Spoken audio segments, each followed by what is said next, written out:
Você deve ter percebido pelas imagens que nós vamos trabalhar agora novamente a questão da oxirredução.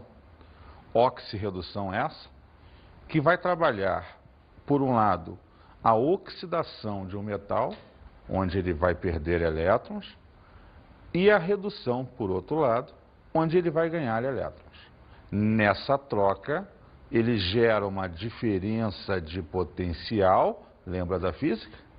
E uma voltagem. Logo, as reações aqui apresentadas vão produzir energia elétrica. É a química gerando energia elétrica. Com isso, vamos falar hoje sobre eletroquímica 3. Vamos nos basear principalmente nas pilhas, onde ocorre uma reação de óxido-redução, onde se produz corrente elétrica. Vamos observar o esquema a seguir. Observe por esse esquema que uma pilha, evidentemente com seu lado positivo e negativo, foi ligada a uma lâmpada. Como a pilha é um processo onde no invólucro metálico você tem substâncias químicas em que ocorrerá uma reação de oxirredução, essa oxirredução vai gerar um fluxo de elétrons que necessariamente, olhando o esquema, pelo anodo polo negativo, vão sair os elétrons, acompanhem as setinhas, passando pela lâmpada e incandescendo pela passagem do elétron no filamento dessa lâmpada. Eles saem e voltam ao polo positivo da pilha. Justamente esse fluxo de elétrons é que faz com que o elemento lá dentro que oxidou liberou o elétron, passou pela lâmpada e esse elétron voltou à pilha para reduzir o outro elemento. A reação, quando aconteceu, gerou essa diferença de potencial e incandesceu a lâmpada pela passagem dos elétrons do circuito. Observamos na pilha de Daniel que os íons cobre têm maior potencial de redução e o átomo de zinco sofrerá oxidação, o que nos permite concluir que ele, o zinco, tem maior potencial de oxidação. Esse texto demonstra para você uma das principais pilhas que exemplifica todo o processo de aprendizado dessa parte, a pilha de Daniel. Ela é a base instrucional para que a gente entenda como funciona o processo da oxirredução. É a pilha de zinco e cobre. Nessa pilha, ao qual eu vou demonstrar todo um trabalho para você, ela é uma base estrutural. Perceba uma coisa, a oxirredução é toda igual. O que vai mudar é o elemento que oxida e que reduz naquele exemplo do exercício, naquele exemplo prático do teu dia a dia. Então, se você entender como funciona a pilha de Daniel, você vai entender como funciona qualquer pilha na química. Nessa aula, o importante é o aspecto do cálculo dos potenciais, da energia gerada pela pilha. Você já teve em uma outra aula toda a ideia de funcionamento da pilha em nível de reações. Esse complemento faz o cálculo necessário dos potenciais gerados por ela. Vamos então trabalhar o potencial de uma pilha. O potencial da pilha é a análise da quantidade de energia gerada no processo de oxirredução da mesma. Ela vai receber alguns nomes diferentes, ΔE, DDP ou FEM, que veremos a seguir. Diferença de potencial, DDP ou ΔE. Força eletromotriz, FEM. Basicamente, não importa escrever ΔE, DDP ou FEM, todos significam a mesma coisa. Vou representar em função do ΔE, mas poderia estar escrito ali DDP ou poderia estar escrito ali FEM normalmente. O ΔE, o potencial da pilha, vai ser dado em função do potencial de oxidação do elemento que vai oxidar, mais o potencial de redução do elemento que vai reduzir. Você verá que as reações, quando dadas, vão oferecer a você, no exercício, na questão, o potencial de oxidação ou de redução. Eles são iguais, só que de sinais contrários. Então, se der o de redução, o de oxidação é só trocar o sinal. Se der o de oxidação, o de redução é só trocar o sinal. Isso será sempre dado na questão. O que você precisa saber é perceber quem oxida e quem reduz e automaticamente somar esses potenciais. Aí você vai verificar quanto aquela pilha vai produzir de energia, qual o potencial daquela pilha. Vamos ver um exemplo. Eu vou exemplificar para você as reações da tal pilha de Daniel, do exemplo inicial, daquele texto. Em função dela, eu vou te mostrar o funcionamento e o cálculo do potencial. Veja, o zinco vai sofrer oxidação. Ele vai sair de 0 para mais 2 e liberar 2 elétrons.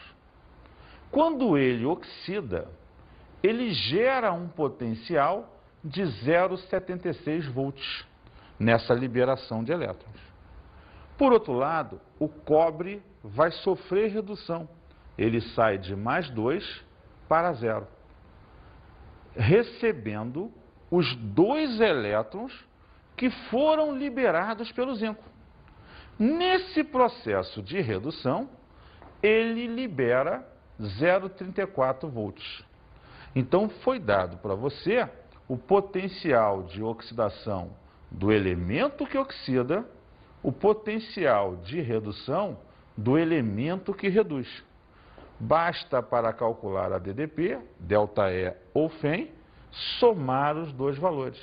Essa pilha de zinco e cobre vai produzir 1,10 volts, quando jogados o zinco e o cobre em contato um com o outro. Isso vai gerar uma oxirredução e liberar um potencial de 1,10 volts. De uma forma global, a gente mostra isso da seguinte maneira. O zinco saiu de 0 e veio para mais 2, oxidou. O cobre saiu de mais 2 e veio para 0.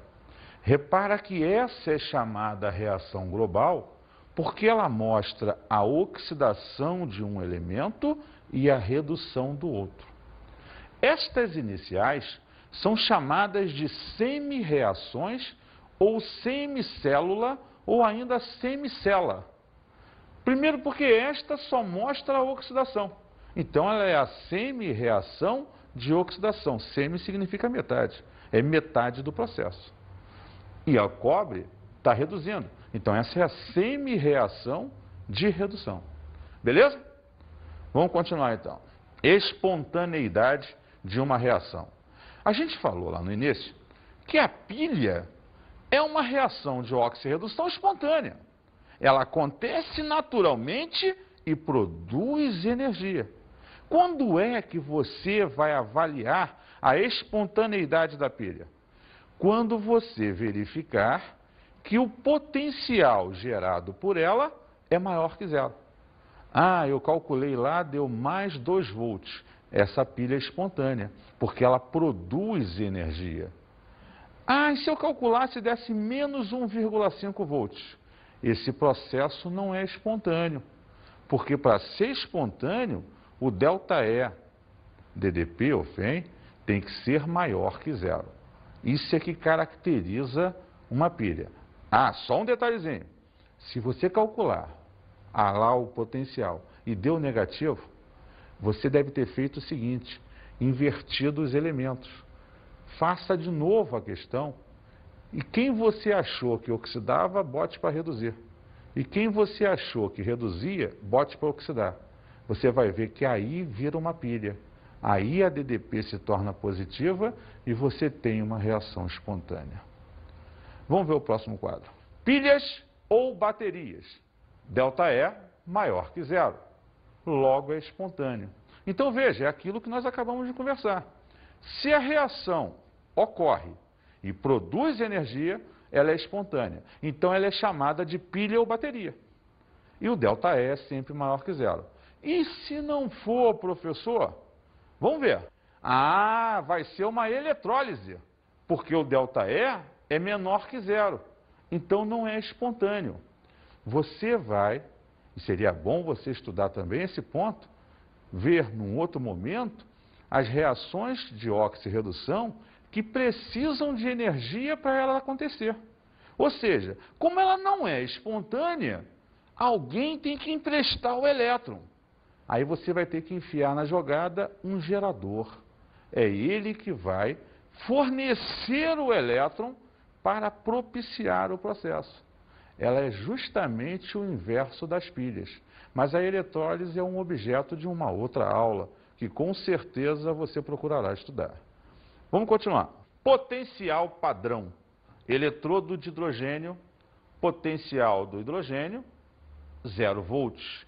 Ou seja, a química precisou, para avaliar o quanto cada elemento, quando oxidava ou reduzia, produzia de energia, de um parâmetro de comparação. Então ela viu que o hidrogênio, quando sofria sua oxirredução, gerava 0 volts para fazer isso. Como substância simples, altamente estável, ele oxidava ou reduzia com 0 volts sendo gerado. Isso então criou-se na química o potencial padrão. O cara que, em comparação com outros, definiria quanto o outro produz. Porque você imagina, eu junto o zinco com o hidrogênio. Aí eu produzi 3 volts. Se o hidrogênio é sempre 0, quanto é que é o potencial do zinco? 3 volts. Ah, ferro com hidrogênio. Ah, eu produzi 2 volts. Se o hidrogênio é 0, esse que eu produzi é de quem? Do ferro. Então, em função do potencial padrão, eu pude determinar o potencial de todos os outros elementos que normalmente eu gero pilhas ou processos eletrolíticos. Essa é a ideia do potencial padrão. Vamos observar esse texto que vem aí. O fluxo de elétrons em uma pilha ocorre sempre do anodo para o catodo, ou seja, do eletrodo de maior potencial de oxidação para o eletrodo de menor oxidação. As pilhas, por serem processos espontâneos, apresentam sempre ΔE positivo, ΔE maior de zero.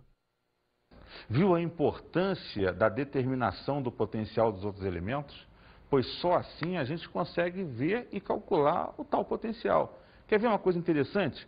Quando você tem uma obturação que você acabou de fazer no dentista, aí você vai almoçar aquele talher de prata da vovó lindo e maravilhoso, aí você sem querer botou o talher na boca com a comida e bateu a prata no teu dente. Você sentiu um choque. Lembra aquele choquezinho que você já sentiu quando encostou o metal no outro? Isso é uma pilha. É a ideia que você tem de que quando um metal se encosta no outro, que é diferente, ele vai gerar uma oxirredução e um potencial, uma quantidade de energia, que você sente, às vezes você sente um choque. Esse choque foi gerado por essa junção de 2 elementos químicos, gerando um potencial. Então vamos caracterizar melhor isso. Vamos trabalhar o cálculo do potencial. E com isso, vamos puxar um exemplo para ficar mais clara a ideia. O valor do ΔE para a célula representada pela equação íon prata mais o magnésio, gerando prata mais o íon magnésio.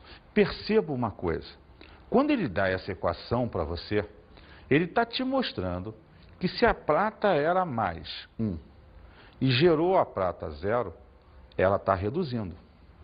Se o magnésio era 0 e passou a ser 2+, ele está oxidando. Então ele já te induz na equação quem oxidou e quem reduziu. Vamos ver o resto do enunciado. Conhecendo-se os potenciais padrão de redução, então observe que ele deu para você tanto o potencial de redução da prata quanto do magnésio. Mas espera aí, professor, o magnésio oxidou. Lembra que eu já te disse. Você então vai pegar o potencial dele e inverter. Porque você percebeu na reação que ele oxida. Vamos continuar aqui. Olha lá. A prata, ao reduzir, gera 0,80 volts. O magnésio, ao reduzir, gera menos 2,37 volts. Então, se o magnésio vai oxidar, eu vou inverter esse valor. Vamos ver se é isso? Vamos resolver o exercício. É igual a, letra A, mais 3,17 volts. Letra B, mais 1,57 volts. Letra C, mais 0,77 volts. Letra D, menos 3,17 volts. Letra E, menos 0,77 volts. Em função do que eu falei para você, vamos raciocinar a resolução da questão. Como a prata reduz, eu pego a reação de redução e o potencial de redução. Como o magnésio oxida, eu pego a reação de oxidação, inverti a que ele me deu, e o potencial de oxidação. Eu inverti o sinal, olha lá. Então, o ΔE vai ser o potencial de redução mais o potencial de oxidação, dando mais 3,17. Então, a alternativa é letra A, mais 3,17. Entendi, professor. O funcionamento da pilha é muito fácil. Isso, Gotinha. Então, você percebeu que é tranquilo trabalhar com o cálculo de potencial de uma pilha. Basta você perceber quem oxida e quem reduz. A partir daí, soma esses valores e você vai ter sempre o potencial da pilha. Vamos observar como as reações de oxirredução atuam em nosso dia a dia. E é um processo não muito agradável. A gente vai falar do desgaste sofrido por peças metálicas por conta da situação da oxirredução. A gente vai falar agora da corrosão. Mais precisamente da corrosão e a proteção dos metais. Porque se é natural ocorrer na natureza o processo de corrosão, é natural que as peças se desgastem. Então me interessa valorizar a peça fazendo com que ela não se desgaste. Fazendo com que o meu navio, aquele grande transatlântico, possa cortar o oceano e não enferrujar todo no final da viagem. Conservá-lo o melhor possível. É nesse aspecto que a gente tem que perceber como funciona a corrosão para que a partir daí possamos proteger os materiais. Corrosão é a deterioração de metais através do processo eletroquímico que ocorre nas reações de oxirredução. As corrosões são comuns no nosso dia a dia. A formação de ferrugem em objetos de ferro, o escurecimento da prata, a formação do azinhavre, camada verde de carbonato de cobre que se forma sobre objetos de cobre, etc. Percebeu lá? Quando você define a corrosão, você percebe que ela é um produto da oxirredução e que os metais são os caras que mais sofrem com isso, pela sua facilidade em oxidar, às vezes na presença do ar, na presença da umidade com mais facilidade ainda, e com isso a deterioração da peça. Vamos falar agora sobre a corrosão do ferro, já que basicamente o ferro é um dos materiais mais utilizados por nós no nosso dia a dia. Os objetos metálicos em sua formação ou são de ferro ou são ligas à base de ferro, como por exemplo o aço, que é uma liga de ferro, carbono, oxigênio e assim por diante. O processo de corrosão mais comum é o que ocorre com o ferro. Estima-se que aproximadamente 20% de todo o ferro produzido anualmente é utilizado para repor objetos de ferro corroídos. Você percebeu então? O texto vem complementar e embasar o que nós tínhamos conversado, sendo o ferro hoje uma das coisas mais importantes a serem conservadas, porque senão vai chegar um momento em que não haverá mais ferro para se manter as estruturas que hoje existem no mercado, edifícios e outras coisas mais. Vamos olhar a corrosão do ferro com mais carinho. Vem comigo. Você tem uma barra de ferro, uma viga aqui, aonde o oxigênio do ar atuando na barra, porque ele está em volta de tudo no nosso dia a dia, e a umidade, normalmente a água tem sais presentes nela. Ah, por isso, professor, que no ambiente marinho, na praia, os objetos de ferro enferrujam mais rápido. Isso, esses sais vão ionizar o processo e acelerar a velocidade com que ele ocorre. Então, veja, o oxigênio atua em presença da umidade, gerando o íon hidroxila, levando o ferro a se oxidar e formar um composto diferente do que antes era o ferro metálico. A oxidação do ferro, ele funcionará como anodo, porque o ferro, que era zero, estava na forma metálica, sólido, ele sofreu oxidação. E oxidado, ele vai gerar um outro composto diferente do anterior. Então a barra, que era toda de ferro, começa a ter um desgaste, começa a ter sido transformada em outra substância, e isso aqui vai perdendo parte do ferro que existia aqui. Vamos olhar o outro lado do jogo. A redução do oxigênio, que funcionará como cátodo, vai acontecer da seguinte maneira.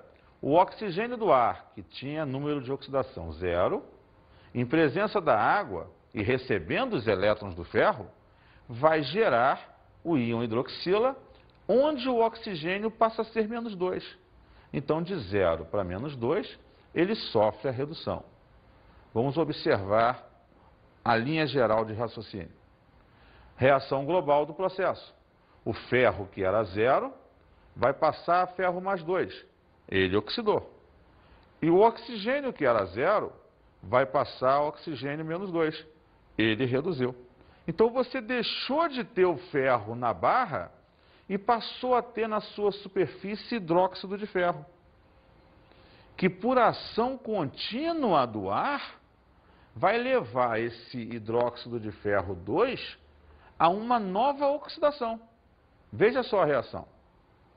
O ferro em geral pode ser oxidado de ferro mais 2 pela ação do oxigênio contínua a ferro mais 3, que é comum chamar de ferrugem. Ok? Proteção contra a corrosão. Se corrói, a gente tem que tentar proteger. Essa é a ideia do jogo. E aí a química criou alguns caminhos onde você pode tentar proteger aquelas peças de ferro. Vamos ver alguns deles. O primeiro deles é a galvanização.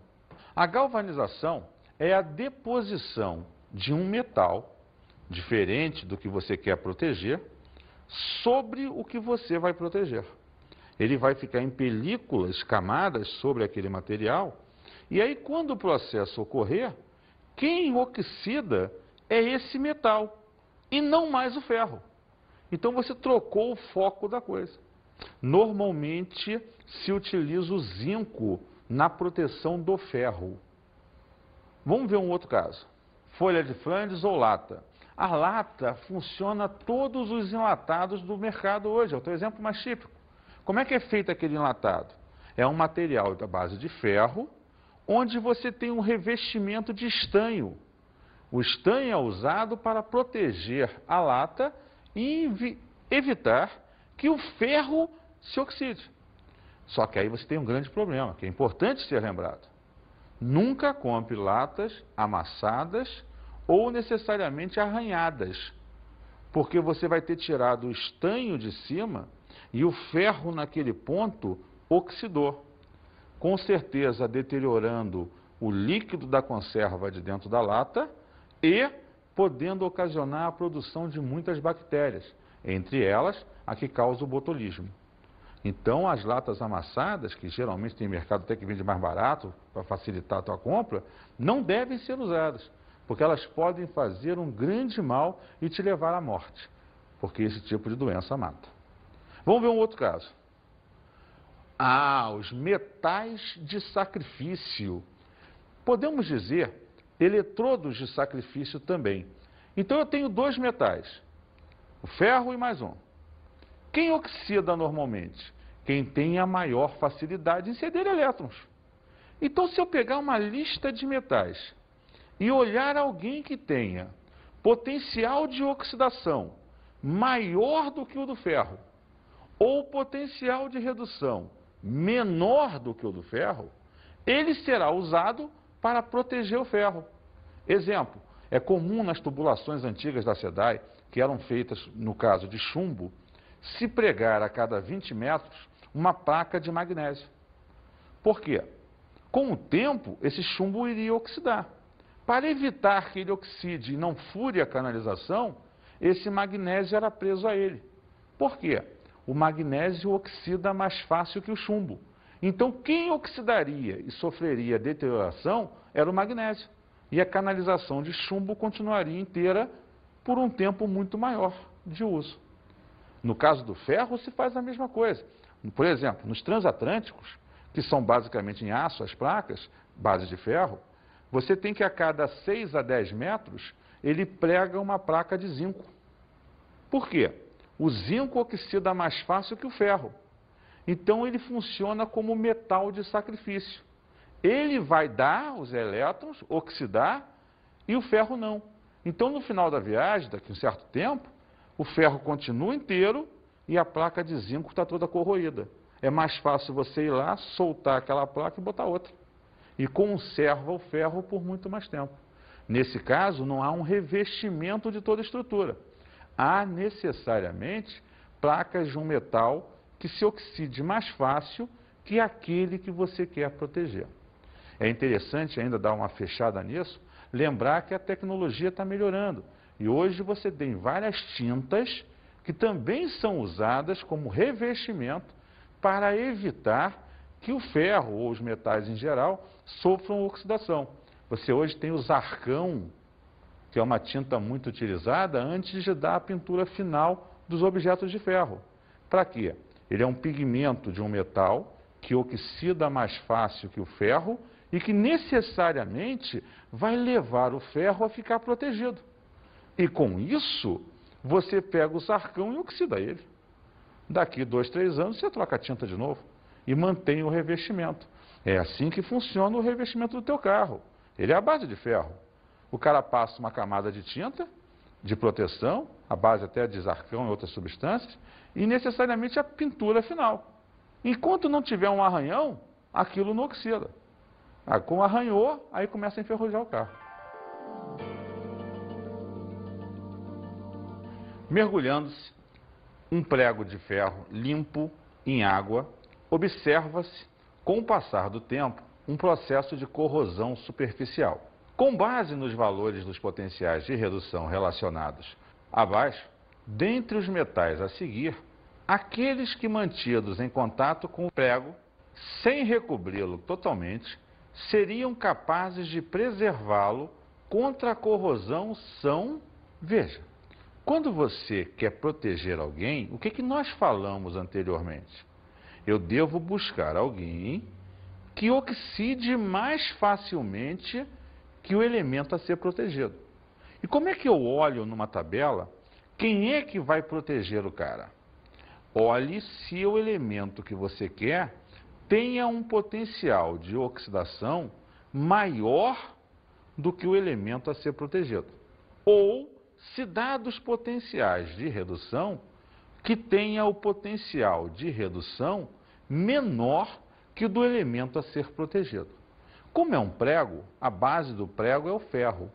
Então eu vou buscar na tabela alguém cujo potencial de oxidação seja maior ou de redução menor que o do ferro. Vamos ver essa resolução então. Os potenciais foram dados. Letra A, magnésio 0 e zinco 0. Letra B, prata 0 e cobre 0. Letra C, cobre 0 e chumbo 0. Letra D, magnésio 0, zinco 0 e chumbo 0. E letra E, magnésio 0 e prata 0. Então vamos resolver a questão e voltar na tabela de potenciais dada. Veja lá, todos os potenciais estão indo de mais 1 para 0, mais 2 para 0, mais 2 para 0, mais 2 para 0, mais 2 para 0, mais 2 para 0. Lembrando a você que quando não tem nada escrito é 0. E quando tem só o sinal de mais, subentende-se o 1 ali do lado, porque você sabe que o 1 não se escreve na química. Então, se está indo de um número maior para um número menor, aqueles são potenciais de redução, mesmo que o enunciado não tivesse dito, mas ele disse. E o que nós falamos então? Se dados potenciais de redução, proteger o elemento é escolher aquele que tem potencial de redução menor do que o próprio elemento. Então vamos ver. Eu quero proteger o ferro, que é menos 0,44. Vou escolher nessa tabela os elementos que tenham potenciais de redução menores do que o do ferro. Quem é um número menor do que esse aqui? Menos 0,76, menos 2,37. Então, Edson, só o zinco e o magnésio podem proteger o ferro. Então, em que alternativa eu vou optar? Letra A. Muito bem. Observa lá que na letra A você tem o magnésio e o zinco colocados como opção. Entenderam? Viu como é tranquilo trabalhar com pilhas? Vamos então às nossas dicas de estudo.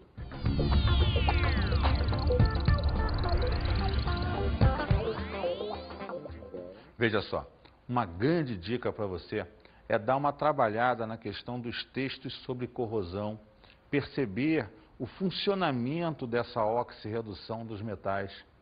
E outra coisa interessante seria você estudar e aprofundar exercícios de cálculo de potenciais.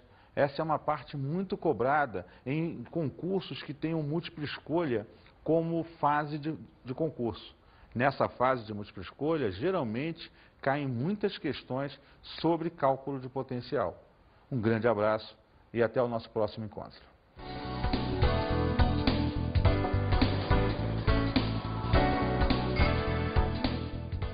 Na aula de hoje estudamos a Eletroquímica 3.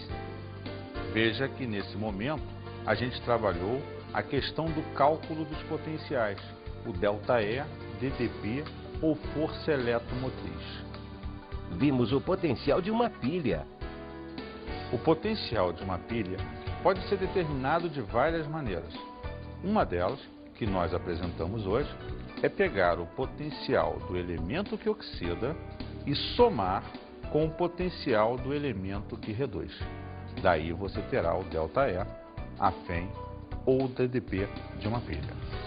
Analisamos a corrosão e a proteção de metais. É importante lembrar que a corrosão é inevitável. O ferro está em contato com o oxigênio do ar. O que nós devemos fazer é criar técnicas cada vez mais interessantes de proteção desse metal, como as apresentadas hoje: a galvanização, os metais de sacrifício e a folha de Flandres ou lata. Lembrando também que a nossa indústria de pigmento está gerando uma série de tintas de grande valia na proteção desses metais.